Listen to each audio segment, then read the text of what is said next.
I'm Amberly. I am author of 9 Steps to Cloud 9, the inside guide to making your dream come true. And let's see what words of wisdom we could do with hearing today that would help us on our path. Your feelings are your inbuilt GPS system guiding you through life. But we're not told how to work them, right? Like, your GPS is really easy because if you go the wrong way, it just reroutes, right?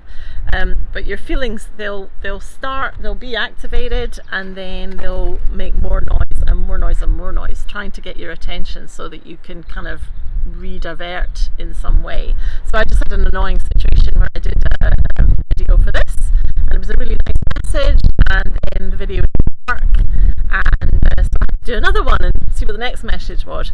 So I'm not feeling as upbeat because it was a bit disappointing to have done a really nice message and then find it didn't actually record.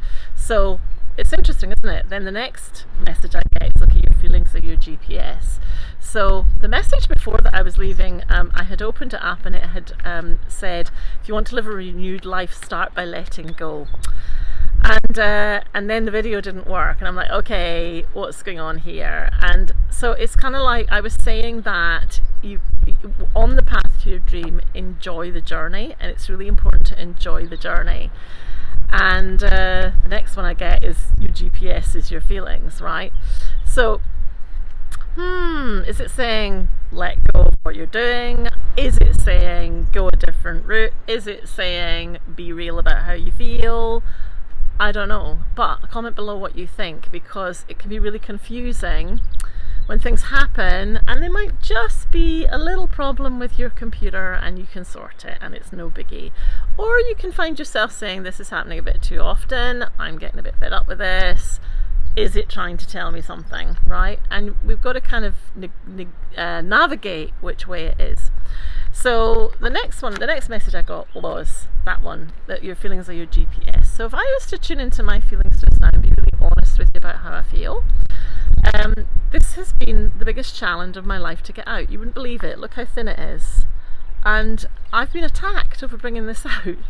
I don't really want to tell you that, because I'm a great believer in enjoying the journey, and I think that's what's made me really hold on to that idea of enjoying the journey. There are people who think that you should be fighting to get what you want, that you should be hurting people who are also doing what you're doing, or you should bring other people down or whatever. There's people who believe that, and it doesn't make any sense to me, because I'll tell you why that doesn't make sense to me, and I think this is an important point, is that your wavelength is so key. I'll just show you the picture.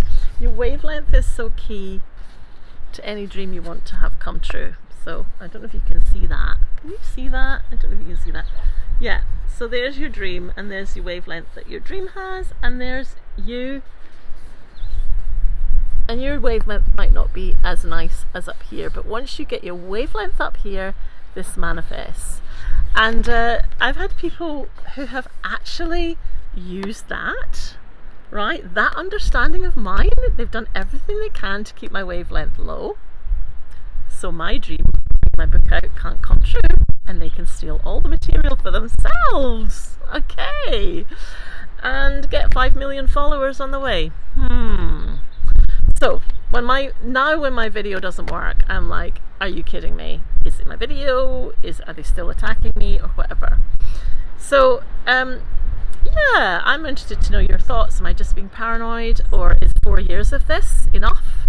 Should I be giving up? Is the universe saying give up on this path? Don't bother doing it anymore? Because the whole point is, this is about taking your impossible to I'm possible. It's about challenging those people.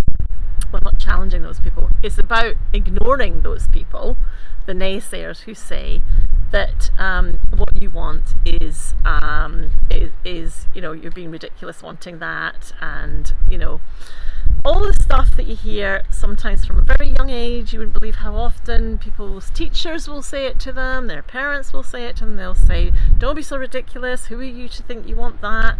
No, that's the sort of thing that happens to other people, not you. And we end up absorbing that, and it becomes our reality. These people have been using that against me to try and make me think that I'm creating my reality in a way I don't want it, because they're attacking me. It's like, I did not write this for them, okay? I wrote it for you. I wrote it for the people who have a dream inside and they don't know how to make it a reality because other people have really put the kibosh on it for them. And you know, they've poured water on their fire, and I believe that you wouldn't have your dream if it couldn't happen. And I also believe that the journey to your dream has within it the most exquisite personal development program. Like, you could go to 1,000 therapists and you won't find the same journey that is so perfectly mapped out for you as you will in the path to your dream. And so this is about inner fulfillment as well as outer fulfillment. And that's why I hesitate when, you know, it's a bit crap when your video doesn't record after you've just done it, and I hesitate and I go, okay, what do I do here? Because the inner fulfillment is so important, and so often people will jump straight to, you know, if they just jump straight to the dream being true and they haven't taken a journey, their roots don't know how to get the nutrients that it needs to be able to maintain that position, right? That's when you become a source for them.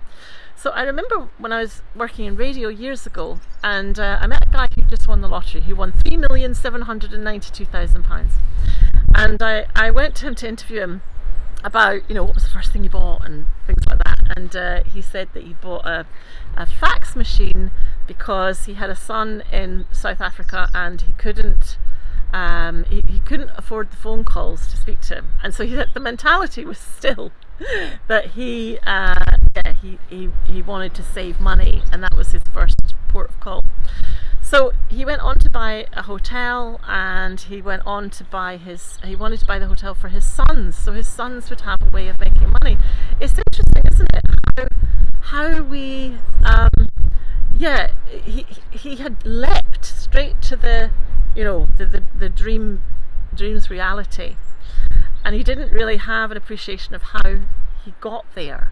And it's the appreciation of how you get there that helps you to maintain that position and helps you to live that position. So I have to, on this path where I've been attacked about this, and I've had the most ridiculous stuff going on, people, you wouldn't believe it, I have had to say, okay, well, for me to live my dream, I must need this as my training, right? This has been my training. I don't need this training anymore. They've been caught, right? So I don't need that training anymore because I've trained in that. I've trained in that bit. And so I'm just getting back in touch with this idea of enjoying the journey. I think that we wouldn't be here to have a miserable existence on our way to making a dream come true. The only thing that makes it miserable is other people being jealous and trying to stop yours from happening. And when that happens, they're not following their cloud nine because they've made their dream seeing you collapse, seeing you fall. How sick is that? And sick, I don't mean sick like the modern day word for sick. I mean, how unwell are people who are doing that? So I know it goes on, but I'm just saying, don't let bastards get you down. Alright, so I hope there was something in there that helped you in some way. I think I'm going to watch it back and decide whether I'm going to put it out or not.